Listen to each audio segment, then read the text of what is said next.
Check 1, 2, 3, 4, 5, 6, 7, 8, 9, 10, 10, 9, 8, 7, 6, 5, 4, 3, 2, 1. You good? Everybody happy?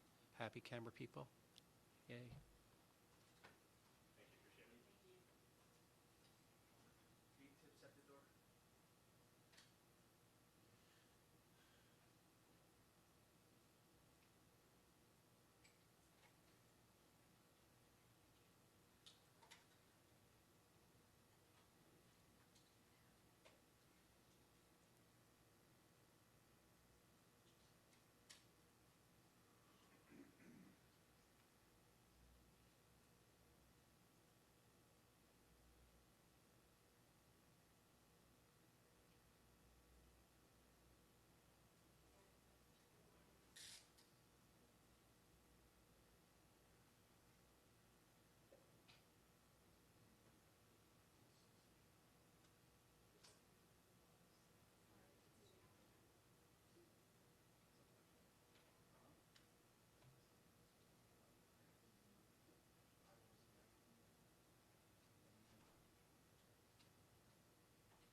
We're going to get started in about 3 minutes.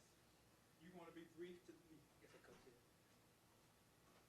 Good afternoon. I'm Keith Holloway, NTSB Media Relations Officer.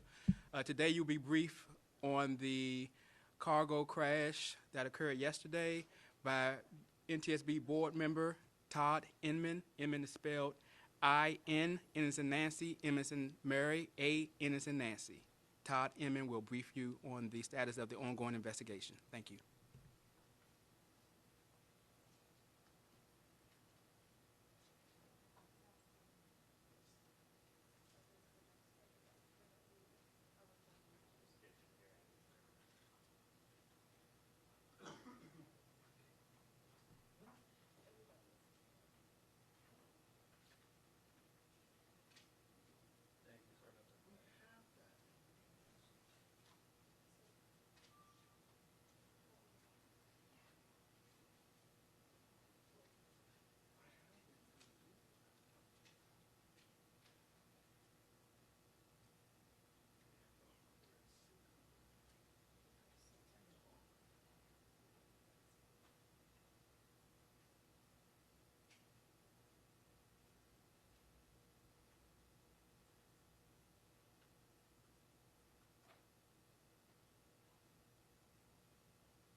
Hello, I'm Todd Inman. I'm a board member with the National Transportation Safety Board. I'm here to represent and will be briefing you on the NTSB GO team that arrived in Louisville, Kentucky early this morning. Now, we're just beginning our investigation into an airplane crash that occurred at approximately 5:15 last night at the Louisville airport. The NTSB is an independent federal agency that is tasked by Congress to investigate every civil aviation accident that occurs in the United States, along with significant railroad, pipeline, rail, and highway events. We also issue safety recommendations aimed at preventing future losses. Now, before I go any further, on behalf of the entire NTSB, I want to just express our sincere condolences to those who were not only affected by losing family members in this accident, but those that were also injured and those that are still missing. It is a tough day for Louisville, for Kentucky.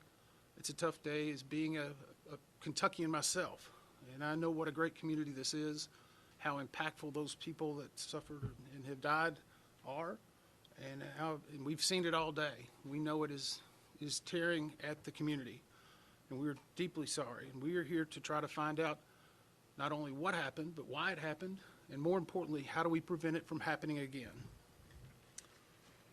So here is some factual information we have at this time, and I'm going to read a few notes to make sure we have it exact. The airplane involved was a McDonnell Douglas II, which was then altered to be an MD-11F. The F stands for freighter. It is now handled by the Boeing Corporation. So whenever you hear that Boeing is a party, it is because of the merger with McDonnell Douglas many years ago. The plane was manufactured in 1991 with a tail number of November 259 UP. The plane was traveling from Louisville, Kentucky to Honolulu, Hawaii. There were 3 souls on board the plane. After being cleared for takeoff, a large plume of fire in the area of the left wing occurred during the takeoff roll. The plane lifted off and gained enough altitude to clear the fence at the end of runway 17R. Shortly after clearing that fence, it made impact with structures and the terrain off of the airport property. A post-impact fire ensued, which covers approximately almost a half of a mile. And we have viewed airport CCTV security coverage, which shows the left engine detaching from the wing during the takeoff roll. This and other videos, along with evidence we are finding, are a very valuable asset to our investigators in helping us hone further which areas we were going to be focusing on as we move into further days of the investigation. Now, let me tell you a little bit about our process at the NTSB. What we will do is analyze the facts, determine the probable cause of this accident, and then issue a report on those recommendations. Now, the investigator in charge of this is with me here. It's Chi-Hoon Shin, who has been with the NTSB for 13 years. He is one of our more senior investigators, and in fact was leading one of the groups during the DCA crash.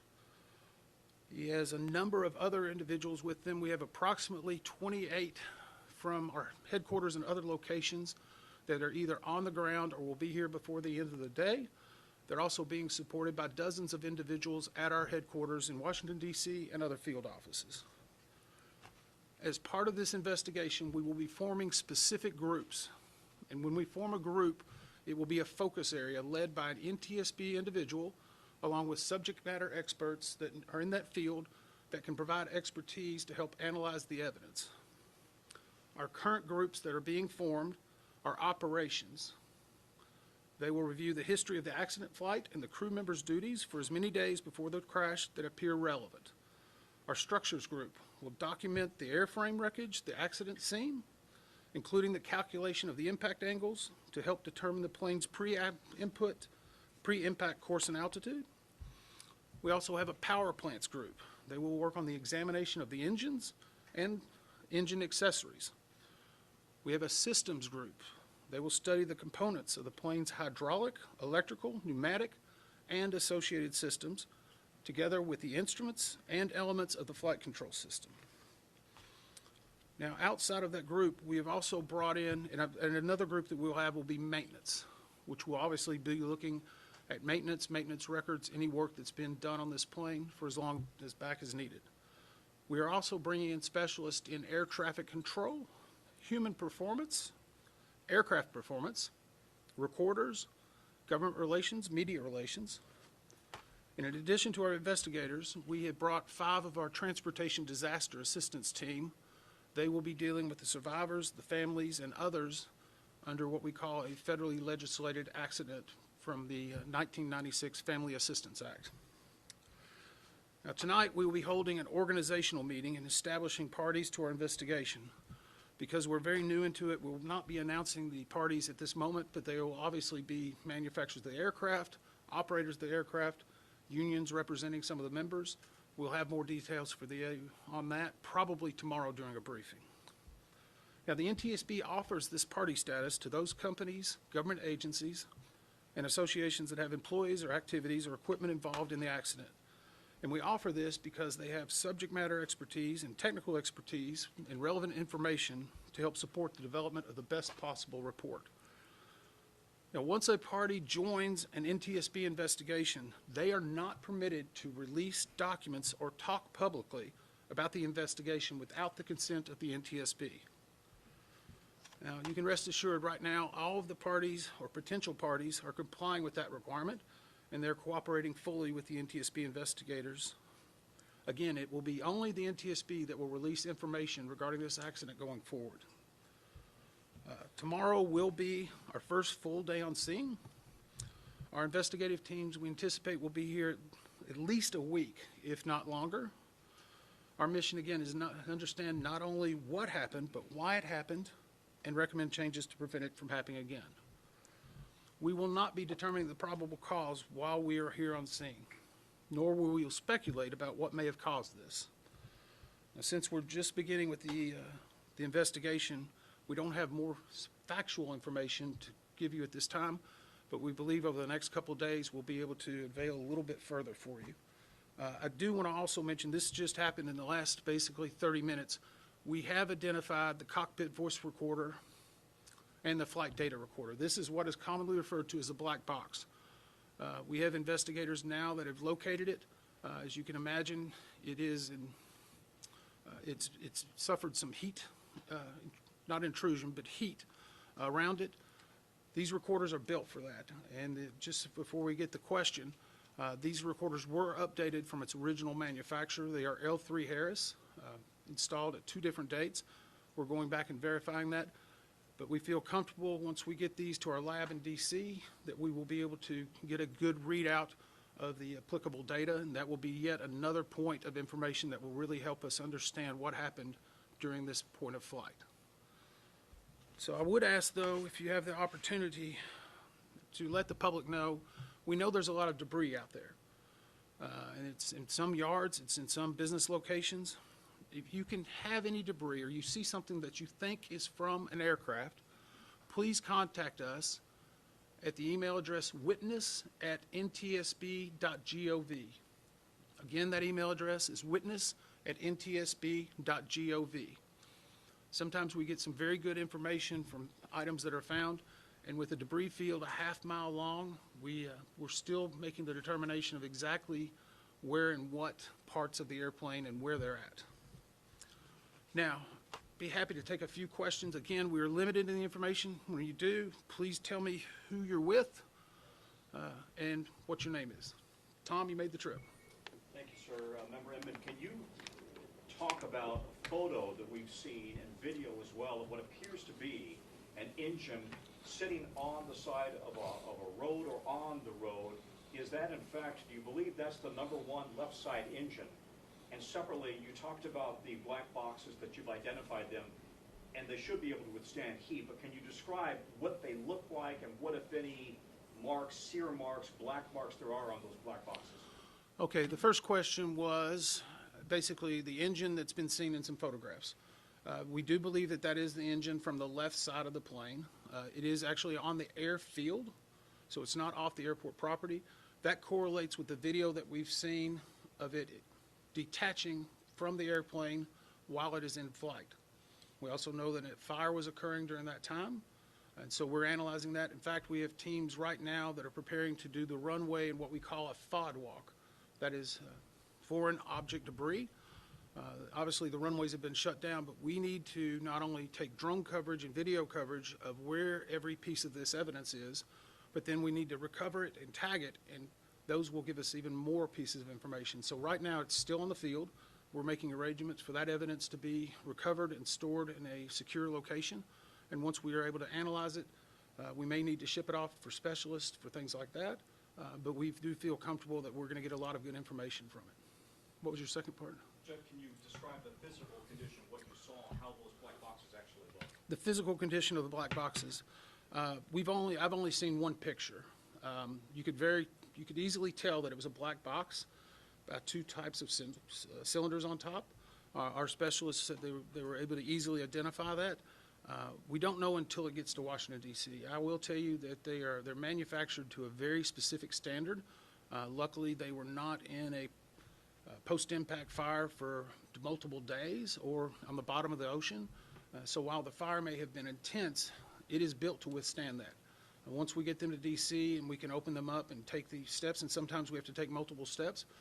Now, it will be multiple, or at least several days before we have a readout of those, because as we take them apart, we need to let some of our groups go through and do what's called audition them, and then they'll come up with a potential or partial transcript, looking for identifying markers that we need to delve into further while we're on the ground. So, and as always, we will never be releasing the actual audio of any of those conversations out of respect for those who are involved in the aircraft. Yes, sir. Alex Capriello with News Nation. While the black boxes and the data recorders are certainly built to withstand heat and exposure and the sort of catastrophe that occurred here, can you give us an idea about the rest of the aircraft, the fuselage, if anything exists, and then perhaps even larger point, the difficulty for you and your investigators when there is a debris field that's half a mile long? So the question is how the rest of the fuselage, the airplane, as it rests right now, what we may have seen, and how it impacts the investigation. We've seen some aerial videos and some photographs. The emergency management here, along with the first responders, have done an amazing job. We've been working with them since we've gotten on the ground. They have some command posts set up, and I just want to applaud them for not only the work they've done and the work they are doing and the courtesies they're providing us, along with the UPS staff and everyone here at the airport. But to answer the ultimate question, there are a lot of different parts of this airplane in different places. I mean, whenever you have a post-impact to not only structures but also to the terrain, you have to analyze why it came there, and then how do you recover it correctly in order to analyze it. So I can't give you a real good definition of what it is. There's a lot of different parts. It doesn't complicate it to where it's not recoverable. A mile and a half, a half a mile is a pretty large distance, but we have to be very cautious. The main thing we're also worried about are the safety of not only the investigators, but the first responders that are there. We know that there's been some shelter in places in the area. We also know that while the fire departments were working throughout the night, there were occasionally little flare-ups in different spots. So they're having to constantly monitor that to make sure it's safe for someone to get in. So it may not be the length of the debris field. It may be where the debris field is in, say, a recycling facility or another location, and the amount of course, fuel that the plane was carrying. Those can all add to the complexity of an investigation. Yes, ma'am. Hi, I'm Jackie Bell from the Epic Times. Is there a chance that staffing shortages caused by the government shutdown in any capacity could be tied to this? So the question was, are we aware of any staffing shortages because of the government shutdown? We are not at this time. SDF Tower, from what we can see and what we've been told, was at its proper complement. I don't have the exact records, but I will put you to the fact that we have formed groups in areas that we're focusing information on. We have not formed an ATC group. We have specialists in that, but at this point, it has not elevated itself to the point to where we feel they need an entire working group. And I would go back to the same thing in regard to the shutdown. Our investigators have been working since the day it started. The shutdown occurred. I've been working every day since then. We've only recalled a few individuals yesterday just to handle some of the logistics of our travel and our movements.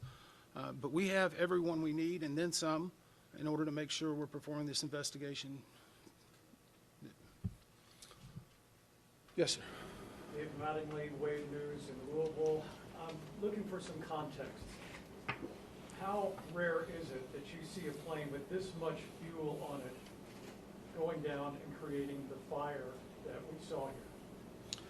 Okay, so the question is, how much fire in regard to this fuel load and how, in the United States, we don't see it very much, which is great. And it means that the recommendations, we've made over 15,000 recommendations in our 65-year history. We have about an 82% success ratio. We have a mantra that used to be in front of our training facility, and it's from tragedy we draw knowledge to improve the safety for all. And so for every tragedy we've had, we draw more knowledge, and we try to learn from that. And we hope that we don't repeat the same mistakes. So in this case, I'm sure we're going to learn some new things. We're going to make some recommendations and some findings. What they are yet, we do not know. But I would say a freighter that's fully loaded, that's going to Honolulu, is going to have a large amount of fuel. And that obviously was part of the post-accident response. Yes, sir. What's the rotating speed of a fully fueled MD-11? How fast is it going to take off? The question was, what is the rotation speed? Takeoff speed. Takeoff speed? 175, 180? I don't have the exact figures for you. I apologize. I'm not a pilot. We will be looking at that. Typically, you're looking at speeds in the 150s to 180s, 190s, but I don't want to give you a definitive number because I would be guessing. And some of those are based upon exactly what's occurring at what point of flight that it's occurring. So there's a lot of different things that go into it in addition to the weight and balance.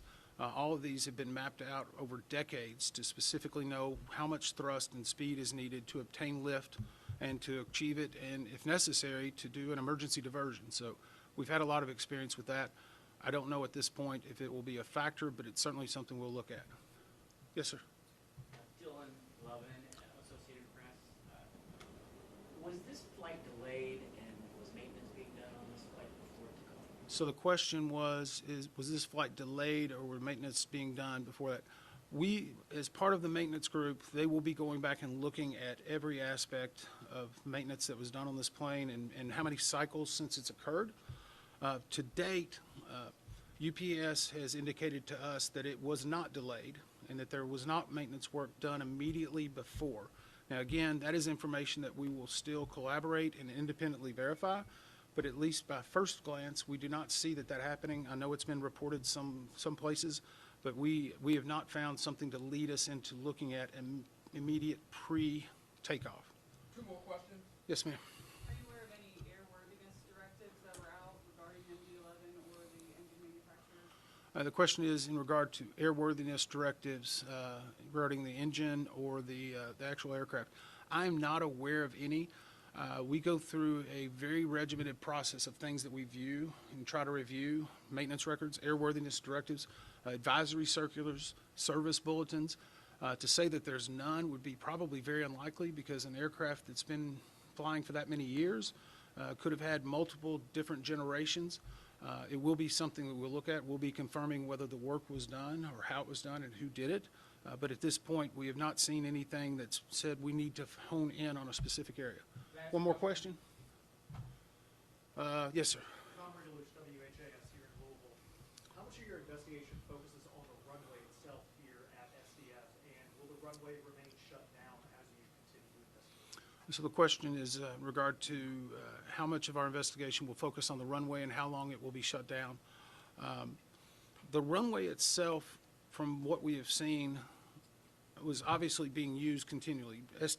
Louisville has a lot of operations every day. They have a really great crew that works on their operations, maintenance, and upkeep. We'll be looking at any type of factors, such as when they last did a FOD scan or whether there was good skid, whatever. A lot of different things go into the actual pavement. So right now, we're not seeing something that says we need to open up an airport working group. In regard to the closure of the runway, we're very cognizant. I mean, I was here 4 months ago, meeting with the safety staff. They invited me up, got to talk to the president of UPS Airlines and all of their safety staff. We were walking through a lot of different scenarios. And one of the things that struck me was, not only is this a company that moves freight, they are delivering life-saving drugs, postal products, food, supplements, you name it, that come through this hub every night. And so we've been emphasizing the need to make sure we're getting every piece of perishable evidence and doing it in the most diligent way, but at the same time, understanding that this investigation could slow down a lot of important products not just for this company, but for Americans across the country and across the world. And I think we have to be cognizant of that. That's the reason why we were working so diligently today to try to do the mapping and to get the sidewalk. In regard to actually keeping the runway shut down, we do not shut down runways. As the airport authority, obviously they have been working with us in a great fashion and are trying to do everything they can to make sure we have the information. But we are hopeful that we can turn over at least one of the runways shortly, and as soon as possible the other runway, while still preserving all the evidence. Thank you very much. What about the timeline, when you might have a preliminary report out?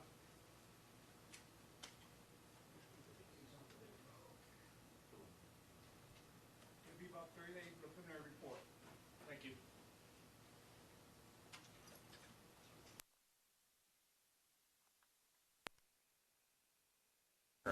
Are we off the shot? Can I spin it around? What? Are we off the shot? Can I spin it around? It sounds like they're off of it.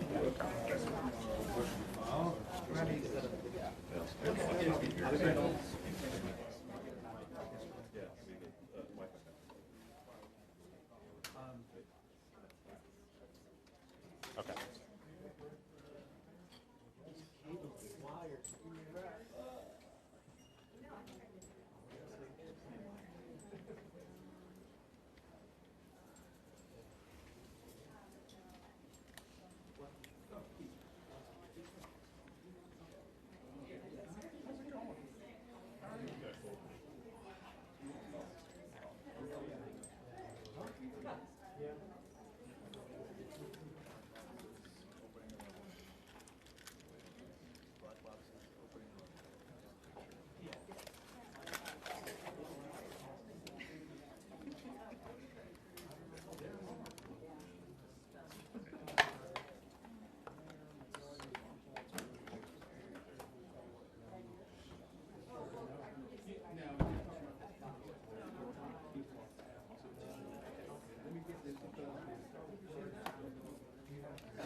No, no, he would not have, he would have said that.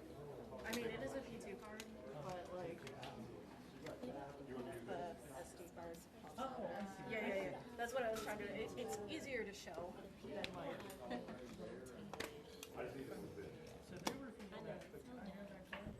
Yeah. Make sure that I'm giving you the right card though. Yeah, Scotty. Okay, this one. Do you want the whole P2 card or do you just want the SD card?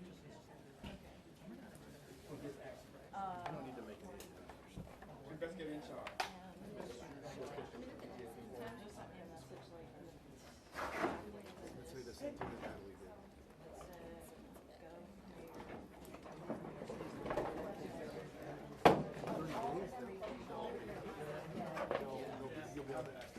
Right,